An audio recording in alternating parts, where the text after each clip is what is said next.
Hi, everyone. Good morning, good afternoon, good evening. Wherever you are in the world today, thank you for joining us. Today, I'm joined with the CEO and founder of muzmatch, Shahzad Yunus. Thank you, Shahzad, for joining us. Thank You're you. welcome. Thanks for having me. So, I'm Amar Mushtaq, and I'm also here with the lovely lady, Sabina Mahmood. And we are the board members at Women to Women Forum. And today is going to be a very engaging and informative conversation about a Muslim leading app for online dating. There's going to be questions that are going to be asked from us as the board, and then we're going to go into questions that the community has asked us. Now, just to give a little background about muzmatch itself, muzmatch's motto is Muslims don't date, they marry. With over 4 million members and over 100,000 marriages, muzmatch has made a huge impact in the untapped Muslim demographic. Thank you, Shahzad, for doing this with us. And we're going to go into more about this transition that you made from a 9-year long career in investment banking to switching over to becoming your own CEO of your company, muzmatch. So we're going to jump into the first question. And so I guess that first question is, huge shift, right? Amazing. You had an amazing career at Morgan Stanley in investment banking. And then you decided to become an entrepreneur and go into matrimonial services. How did that thought come into your mind? I ask myself that every day. Thanks for having me, guys. Appreciate it. And always nice to be on these things. I like talking to more grassroots organizations, guys like you who are on the ground with the communities and all that kind of stuff. So yeah, full props to you guys. The question how? It's a good question. It's kind of one of those things that you end up there by a lot of small accidents, almost. So things kind of happen and fall into place without you kind of realizing it. So, way back when, and this is 2011. So a lot of people don't know that muzmatch is actually 10 years old. And we actually didn't really celebrate it, but we had a 10-year anniversary just a few weeks ago. Back when muzmatch was basically a website. So this was before apps. I think technically before the App Store, but this was early on. I just had the idea. I remember all my friends, I was in banking, wherever, all my friends were single and struggling to find someone. And I remember thinking, my God, how hard can it be? And I remember looking at kind of the websites, and I was like, oh my God, these are terrible. You had websites asking, what's your body shape? How much do you earn? And what's your eye color? And I'm like, really, is that where we're at? So I thought I could do better than this. So just a side project, I set up what was the muzmatch website. Wasn't a big deal, just had it running in the background. I was still working, I was doing all that stuff. And I actually did, I think, 4 or 5 singles events as well, just to help people out. This was all in London where I was based.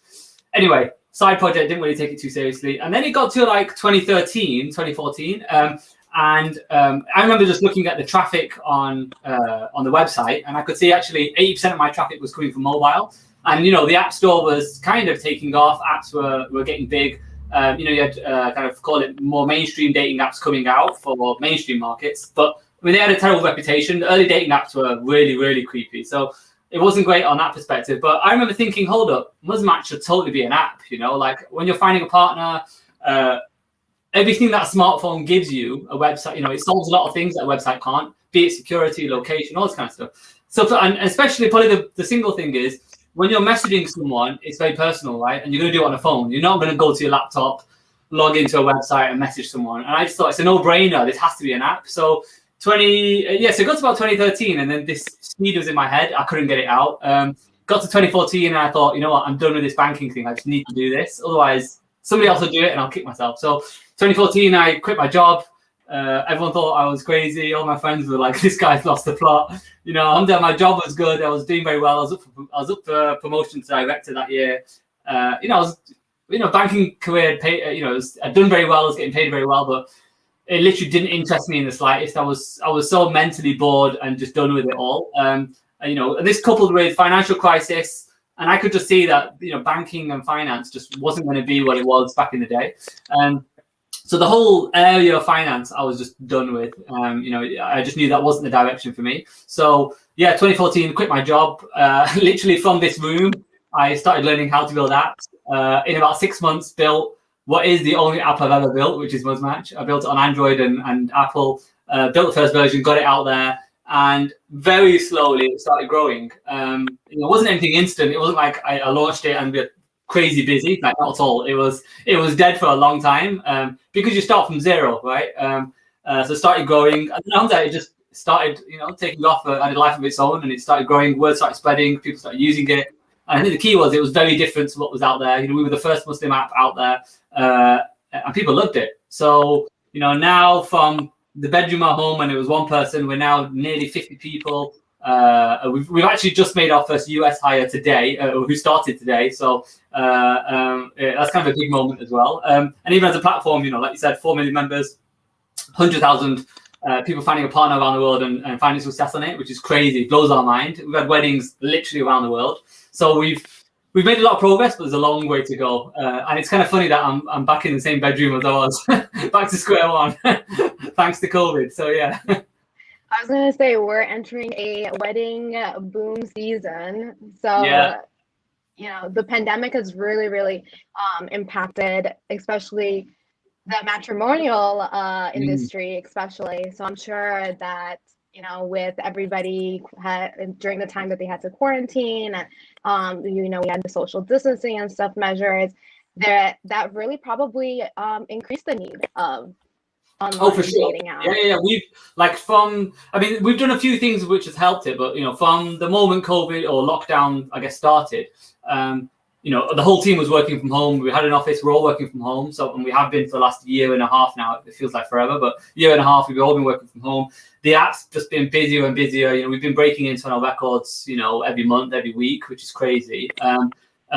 No doubt. And I've had people, on a personal basis who previously were like, I would never join an app, to I better join because what else am I going to do here? There's like, what other avenue do I have? When you can't meet in real life, which is always hard anyway for most Muslims. You're quite limited in the number of events or scenarios where you could meet people of the opposite gender. It just kind of cemented the need for an app and the role that online will play. So for us, it's great because it's just really pushed people out their comfort zone. It's kind of definitely, I guess, reduced the taboo around finding someone online, which is great for us because no doubt this is the future of especially for Muslims. For me, it makes way more sense for a Muslim to use an online platform than a non-Muslim, where for non-Muslims, all right, you go to a bar, you meet people over drinks, all that kind of stuff. We don't have that culture.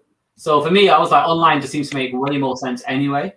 So it's kind of good that we're playing that catch up. And then just because of COVID, we've spent a lot of time just making the app better for a lockdown experience, if you will. So video calling, voice calling, image sharing, all that kind of stuff. We built with the first. I think right now we might still be the only one faith-based app where we have free video calling, voice calling, all that kind of stuff. Oh. Where for us it's all about pushing the boundary, just make sure we've got the best products out there, which is what we do. So Shahzad, I just had a quick question. So during your journey where there was a lot of downtime, where there wasn't that much activity, what kept you going? Like, did you know that one day this is gonna be this is my baby and I'm gonna make it I would love to say that was the answer. It's a weird one because so I'm a big believer that if you're going to do something, you have to focus. And one thing ages ago, one thing I knew that if I did this, let's say if I was working full time and I was doing this part time, I would always have a backup plan. So if muzmatch wasn't going so great, I'd focus on my work. You know what I mean? There was always, I wouldn't be as invested in making it work. Whereas for me, I had no money coming in for about 2 years and zero income. I was just using my savings trying to build this thing, which is a big kind of life decision. So you're almost forced to make it work. I would love to say, I always knew it was going to be massive. No, I look back and I think even my idea of big then wasn't that big, with hindsight. And I look at it now and I still think we're tiny. We're 4 million members, but for me, I still think we're peanuts, right? I don't think we're a big deal. We've got a long way to go.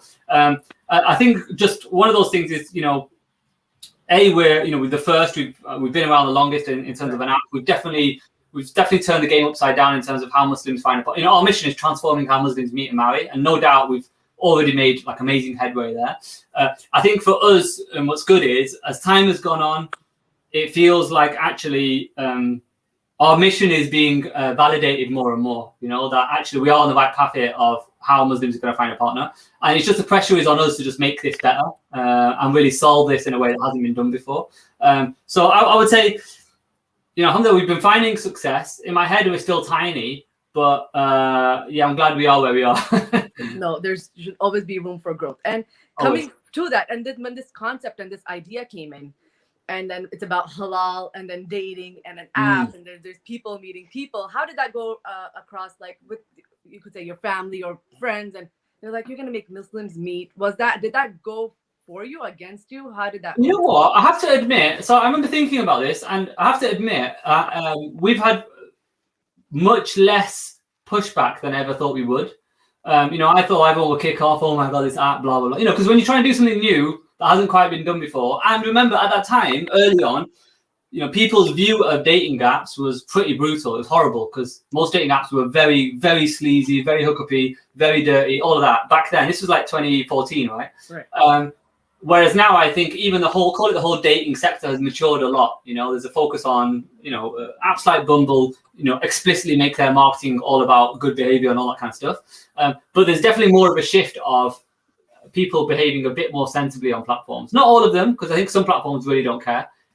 Whereas for us, good behavior and acting in the right kind of way is central to how we operate. And don't get me wrong, we're not blind to think, oh, certain things don't happen. Of course they do. But for us, we don't, as a platform, we don't turn a blind eye to it. And I think that's important. Like, we have some standards, we set them, we block people, we get rid of people. Like, I don't care if they pay us, they don't pay, I don't care. If they do something that we don't like, that isn't in terms of that doesn't meet our guidelines, we get rid of them, because it's a wider, for us, we see it as we've got a community on our platform, and it's a responsibility on us to make sure that they're safe, that there's a certain etiquette that's adhered to on the platform. So for us, all of that is super important. Awesome. Yes, because of course the safety of the community definitely matters, and this is totally. And a bit more to your question as well. Sorry, is that I expected a lot more pushback. I actually think I thought about this, and I actually think the reason we didn't have as much pushback is because the need was just too great.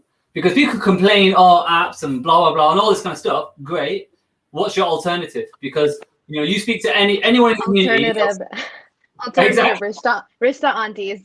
Yeah, right. Rishta aunties or yeah. Let's get your CV out. You know what I mean? It's like so people didn't have alternatives, and if you look at even religious figures, they could talk about all this, but on the ground there's a massive gap. There were two big dilemmas. How do you get young people to get married, and then how do you keep people married? Right? They're the two big problems in our community. Which definitely I think we're solving the first one. I actually think hopefully by implication we're solving the second, because I do think if you empower the person themselves to find their partner, but do it the right way, getting family involved, all that kind of stuff, I think all of that leads to a better quality marriage, and hopefully means they stick together, versus the Rishta aunties and all that, where, it's not pleasant, it's not fun at all, it's all the details being passed around by some random auntie. They don't, like, their matching process is basically that you've both got a pulse, that's it, there's no real compatibility, no one cares about your personality, it's just, oh, guy, girl, this is what her job is, this is what his job is, put them together, it's very,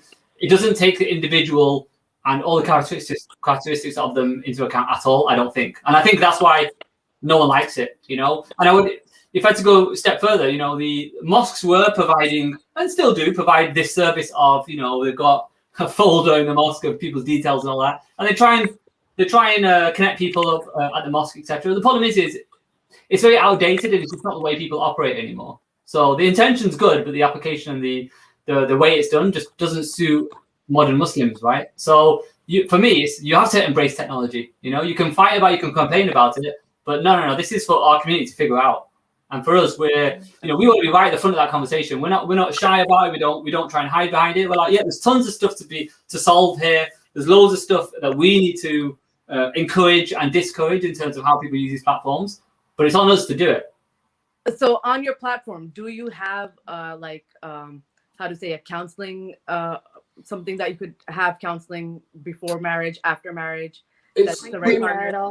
Yes. Have live events oftentimes where people can come and interact. Is there still single events that you probably want to do? So good question. So we haven't done events for, my God, we haven't done any singles events explicitly since I started this program purely because, I remember the team was quite small for a long time and now it's grown. But, in our early days, if you got a team, you're trying to think of what's the best way of, what's the best way to deploy that team? How can you help the most people with what you've got? And, an event helps, I don't know, max 100 people in one city.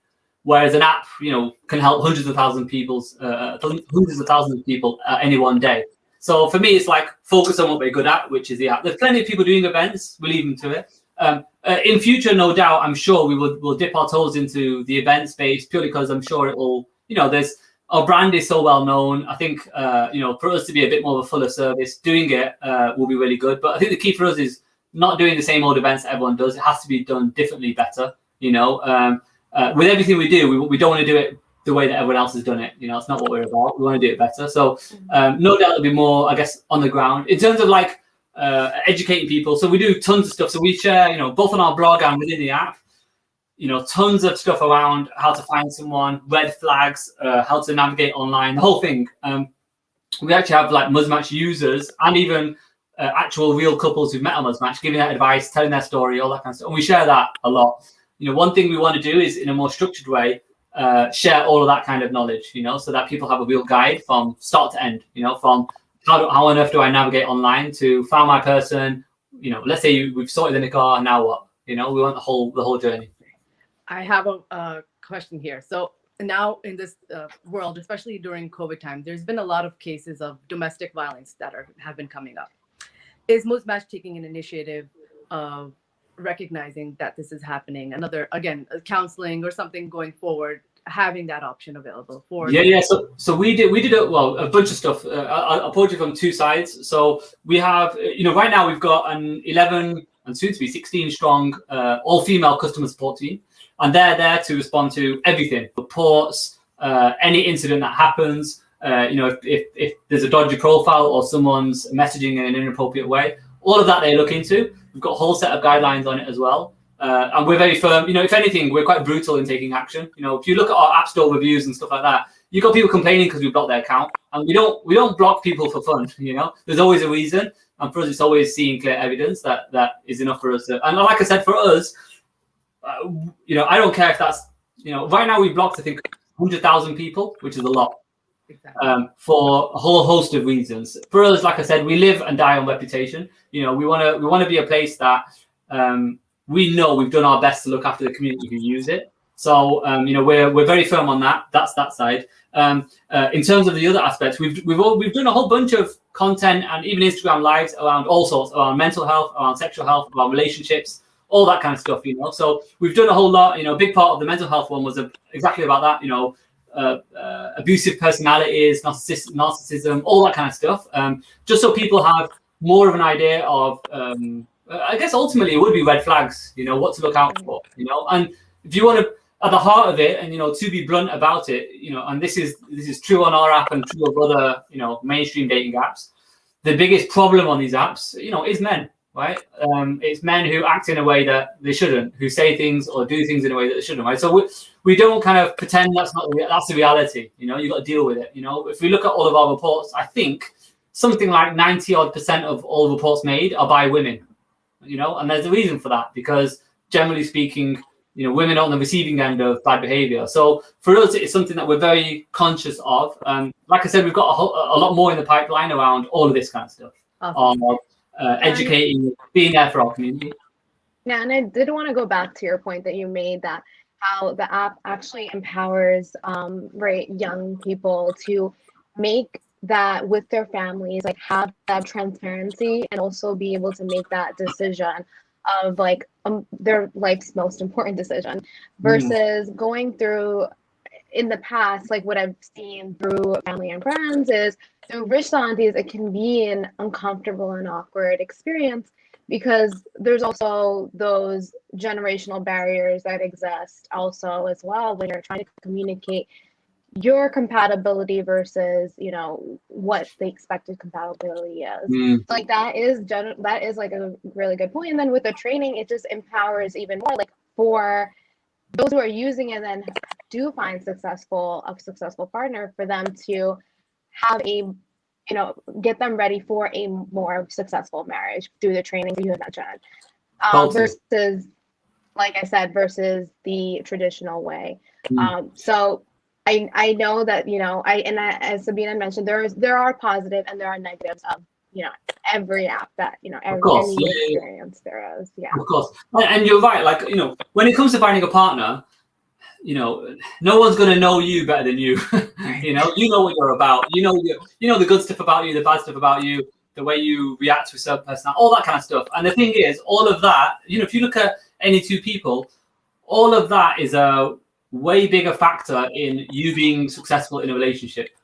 Over and above everything else. Obviously, there's some basics of, all right, religious compatibility on the same level. Have you got roughly the same outlook in life? Maybe academically or professionally or the similar kind of level. That stuff's important. The compatibility that is important. But then outside of that, there's plenty of professional, educated, very well-to-do Muslim couples that fail miserably, right? And personalities, it's all the other stuff that day to day is what makes and breaks a relationship, for sure. So I do think you're right. Empowering the individual themselves to navigate all this. We've had users, which is really good. We've had customers who use muzmatch who tell us, you know what, I've used your app, I don't know, for 6 months, a year, whatever. Haven't met anyone. Oh, no, sorry. I've met loads of people. Haven't found the one. But I actually found the whole process of meeting people, talking to them, really useful because they learn a lot about themselves and about what they actually want in their partner and what they don't want. Which, imagine the very first person that, you might get lucky, but imagine the very first person you meet is the person you marry. It might, if you look at it, you're going in there really blind, right? There's loads of stuff about yourself you probably won't know until you're in the thick of it. So I do think going on that experience of talking to lots of people, the relationships that don't work out, you meet someone on muzmatch and it doesn't work out, that's not necessarily a bad thing because I'm sure, hopefully, you've come out of it a little bit wiser or you've learned something. So mindset is really, really important. But equally, look, we're all humans, right? Rejection is tough. When things don't work out, it's tough, right? And probably more so. Well, definitely is, not probably, but more so for women than it is for men. I think women get a harder time at navigating all of this than men do, and it is tough. Women have a much higher pressure from family, from, call it, society, and finding a partner. There's all these different factors at play that I think men get away with, that they don't have that as much. Like I said, that's a reality on the ground. So coming back to your journey through this app, can you name us a really funny moment or a touching moment that really touched your heart? There's a couple, actually. There is a couple. One, which was really early on. This was like 6 months or something into muzmatch. Really random that. So, the app was going, it was really, I remember it was really, we weren't that big, right? It's quite small at the time. Anyway, some guy in Uganda emails me going, oh, thank you so much. Because of muzmatch, I found my partner. And he's in Uganda, like a remote village in Uganda. And I'm like, what the hell? We're not even big in Uganda. I remember looking on the database and literally he was the only guy from Uganda and she was the only woman from Uganda. And that was it. They met and married. So crazy. There you go. we had other stories. Like there was one I remember of, I remember this guy, he's married now. And he messaged me saying, oh, can you find my original chat with, my missus, right, on the app. So, I went into his account and tried to find the original chat. And I was like, hold up. I found an account and he matched with someone 3 hours after making the account, and that was the only person he matched with. And I said, I think this is your account, but yeah, I could only find one match and that was it. And it was like 3 hours after he signed up. He was like, yeah, that was it. Like literally he signed up, matched with her 3 hours after, and that was it. That was the only person he spoke to, and they got married. Awesome. And still happily married, I believe. So it works. Wow, that's great. But yeah, we've got some really good stories like that. We've had obviously stories of people who've literally traveled across the world, flown, the classic, different backgrounds, and the families all kicking off saying, no, it's not going to happen. And they persevered and made it happen. We've got plenty of stories like that. Well, actually, one really, really, really good story. I like this one. We had, two widows who met and got married on muzmatch. They were both like 60 plus, right? So there's an older couple. But both of their respective kids made their profile for them on muzmatch. And then their kids matched them on muzmatch. And then they just invited each other for dinner, whatever, went over. And then at dinner, both of the widow parents were just like, let's get married. And they got married. And the kids got in touch saying, you won't believe what just happened. And yeah. So crazy. I love that the kids, their kids took such an active role in saying, you know what, I'm going to help my mum and dad and get this, make this happen. Actually, that was one of our community questions. I I was got gonna to see. One of the community questions was like, does your app cater only to younger generation or older generation? So I will get to that. Yeah, we've had every age group you can think of. We've had, like I said, 60 plus, 21. We've had everything. It's very open, which is good. I actually think the average age on our last check on the app was 27 point something. That was the average age, and it was very similar for men and women actually. Awesome. So 27. And one thing also that a lot of people are surprised by, just because the reality on the ground is different, but we've got way more men on the app than women, which people are always amazed because, I don't know if it's like where you are, but in the UK, definitely there's a lot more single Muslim women than, or it seems, than men, right? There's always a shortage of good men and there's too many good women, so yeah. Yeah, no, I mean, that's apparently everywhere, it's more women, it seems like, are waiting to get married versus like, it just seems like, I mean, in the Muslim, demographic, it seems like more men are just, once they're ready to get married, they get married. That's the Or I think it's slightly the opposite. I actually think women are very focused on getting married and a lot of men aren't. So I think the numbers are there. It's just a lot of men, because they're not under that pressure, whatever, they're not as focused on getting married. They're not, that intent isn't as strong. Whereas I think for women, it's very different. I think the mindset's very different. I'm generalizing massively throughout. But do you think that's because men are expected to be like the breadwinners of the house and they're just so focused on their career that they're like, let me just build something for myself and then think about marriage? I think, there's probably a bit of that. I think, there's a whole host of things. I think probably a bit of that. I think no doubt, the old, for men, there's less of that biological clock that, I can get married around 45, who cares, they don't feel that kind of pressure. Where I think for women, they generally do, by community or society, feel a lot more pressure in terms of wanting to get married, having some sort of timeline of kids and all that kind of stuff. So I think there's, they just don't have that kind of pressure. They're not under that kind of pressure. And I think equally, if you look at it, which is the reality, for men, this is Muslim or otherwise, to be honest, men generally can and will find someone younger than them. Whereas for women, they don't, generally speaking, for a lot of Muslim women, but just women in general, that that paradigm isn't the same. For a lot of, for them, they'll have to be, though they will undoubtedly be looking for men who are older than them, just because that's the expectation. So there's a lot of kind of historical stereotypes or I guess ways of doing things that still persist today, which don't help don't help women in their search when it comes to finding a partner. And I would probably say for Muslim women, you just multiply all of that by 10 in terms of difficulty. So I know that you mentioned some things that are coming through in the pipeline from muzmatch. Like what other items that muzmatch is kind of looking forward to building, or what's in the pipeline in the future?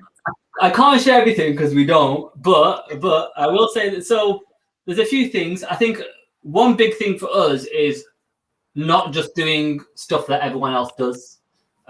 We see, competitors, and it's funny, competitors copy us relentlessly, and we're beyond, we're like, whatever now, it is what it is. But for us, it's always, there's a big focus on the product and the app and the customer journey. That's a big thing right now. We've grown so quickly in, 6 years or whatever. And almost, even if I just look at the last year, the product has changed a lot.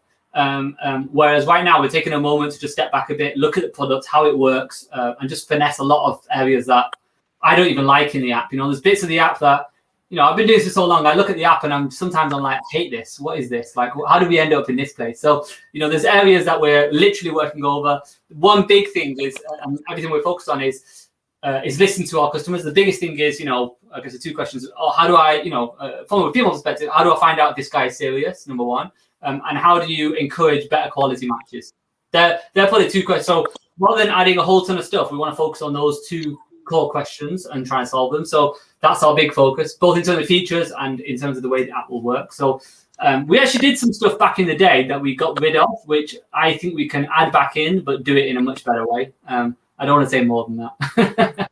But there's some really, like, genuinely, and like I said, I was talking to someone else about this, and I was doing an interview actually before this, and I was saying I've been doing this for 6 years, but technically 10 years. But as muzmatch has grown, as a team have grown, I'm genuinely more excited about what we can do now than I ever have been. Purely because all these random ideas in my head and the ideas that we have as a team, we're able to actually build and do, which for me is super exciting. Whereas, you know, when you're on your own, when it's a team of like 2 or 3, you are quite limited in, you know, just hours in the day and what you're able to build. You know, even me on a technical level, you know, my team are way more technical, way smarter than I am on all this stuff, which is amazing, right? It's what you want. So all these crazy ideas and just ways of thinking, we're able to actually do. So I'm excited about like I said, how we're able to transform how Muslims meet and marry, and what we're able to do. Like, I just want us to be the game changer. We already are, but like I said, for me, I just still feel we're tiny, and there's so much scope there.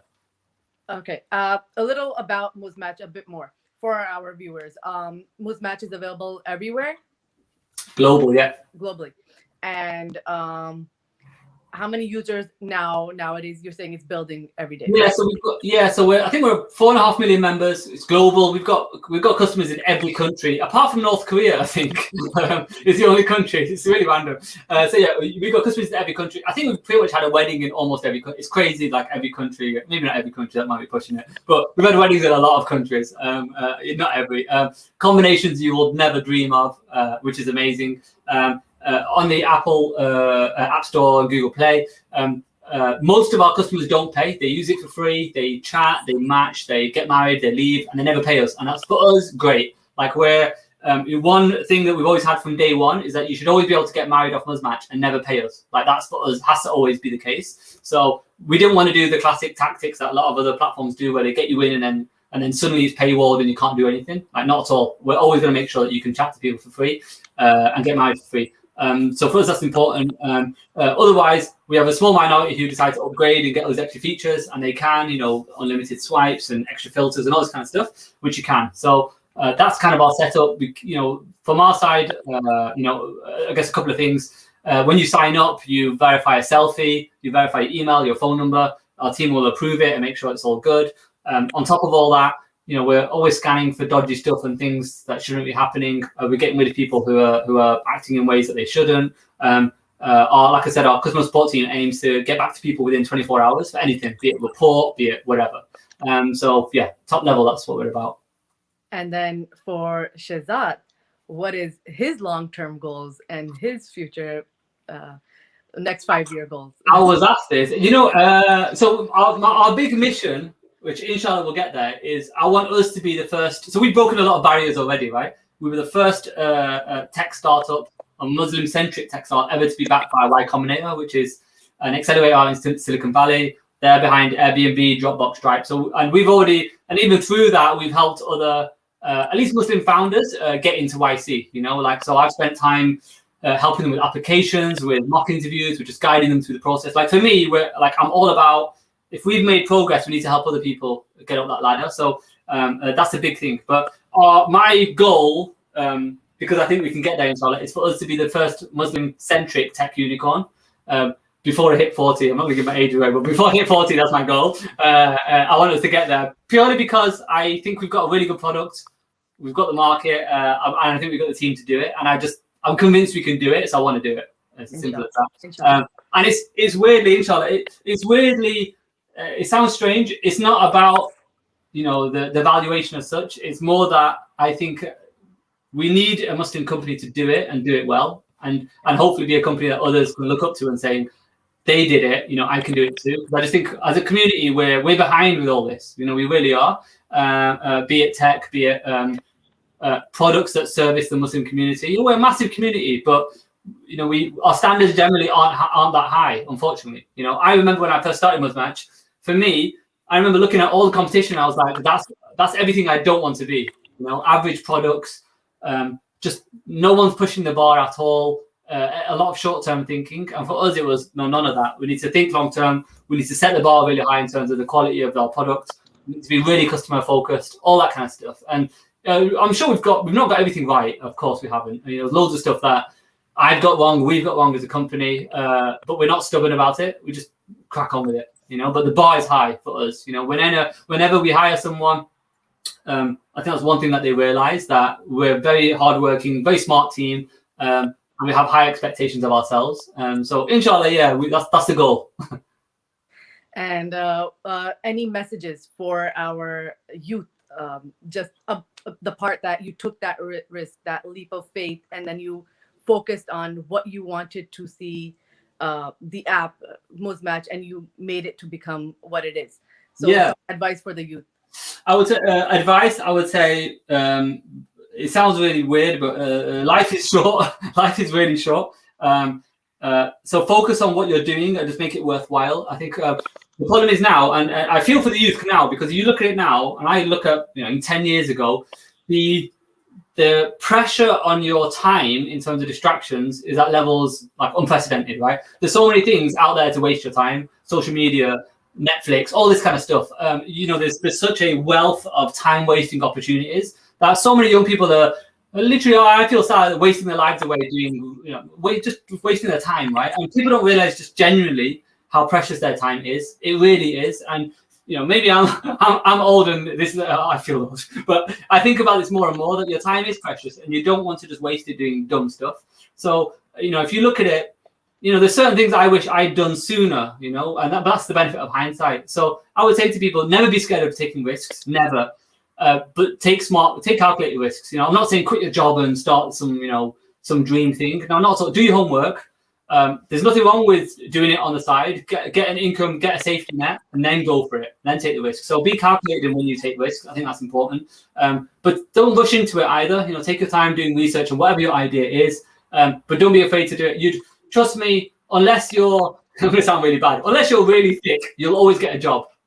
So take the risk. If it doesn't work out, that's fine. Trust me, you'll learn a ton from.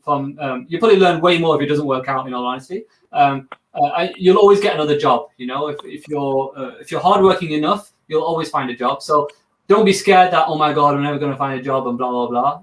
Not at all. So I would say take the risks while you're young and, let's say, free and have time on your hands. Use it wisely.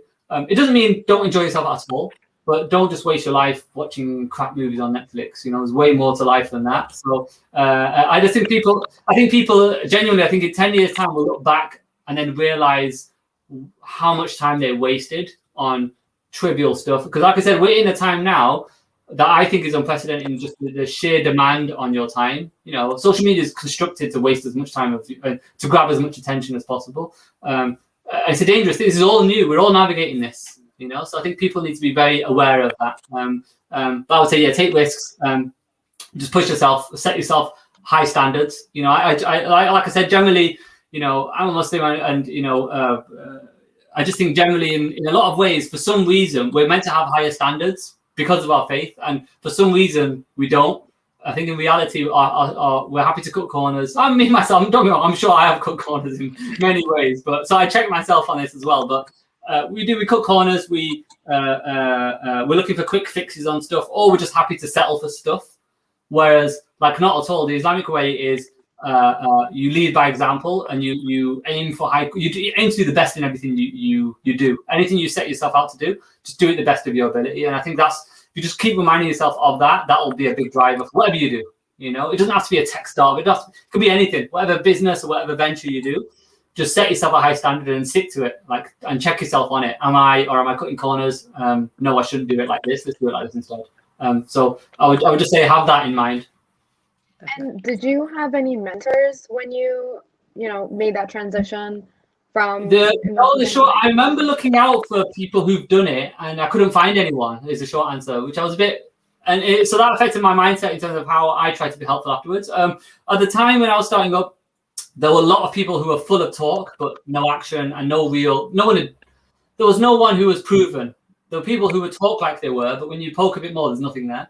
So I was very wary of people with big mouths who would make a lot of noise. And generally speaking, I found out quite quickly, just keep my head down and just do my thing, which is what I did. But then obviously, as I guess, matured and muzmatch matured, I've always kind of had an open door of saying, all right, if you want to get in touch with me, you need help or you want advice, I might be talking rubbish, but fine. If you want my time and advice, just reach out to me. I'm happy to help. So, Hamza, people used to just drop by at the office pre-COVID and run through their business idea or whatever they were working on. I'd spend half an hour, give them whatever I can, and hopefully help. So I think for me, it's important that I do that because, you know, whether muzmatch is successful or not, I think it's important for us to help, I guess they call it the next generation, or whoever, just other entrepreneurs, Muslim entrepreneurs especially, to just make some progress, because we need more people in this space for sure. Definitely. Thank you so much, Shahzad. You're welcome. Information. Well, thank you so much for taking the time out and really, you know, connecting with grassroots organizations and people on the ground. I think that that's so important, especially it's commendable for, you know, CEOs to do that just so that they're connected with their users and, you know, people who are using their product. So thank you so much for being in this conversation with us today. You're welcome. We hope we've inspired some of the youth who end up watching this interview to take the jump, take the leap. Yeah, for sure, inshallah. And like I always say, like, if people want to get in touch, they can easily, you can guess my contact details, but you can easily get in touch. So you're welcome to, happy to help and spend some time and help you out with whatever you're doing. Like I said, always happy to. So yeah, thank you so much, guys, for having me. Thank you. Like, it's really good work that you guys do. So I'm happy to spend some time and just help in any way I can. And you're more than welcome to join us whenever you come down to. Yes. I will be calling you for that offer. And I just want to mention, just because we're running out of time, but we did get a question at the bottom of the screen. It's more so about what muzmatch is looking for in hiring. So, you know, if you have an opportunity, just take, you know, a moment to just answer. Yeah, for sure. Good shout out whoever did that. So muzmatch.com/careers. We've got all the job listings on there. Even if you don't find the particular job you're looking for, still reach out, because we've hired people who've just reached out and then suddenly we're like, hold up, this person would do really well in this particular bit. So if you've got a strong CV and you think you can contribute, and you're hardworking, and you're willing to bust a gut, then yeah, please do apply. Get on there. And always check it. We've always got roles popping up. Like I said, we've just, you know, I think we've hired about 25 people in the last year. It's been crazy. You know, we're still hiring a bunch of people now. So yeah, it's the place to be. Well, more power to you. Yeah, inshallah. All right. Well, thank you everybody for joining. Have a good rest of the day. Bye. No worries. Thank you. Take care, guys. Bye.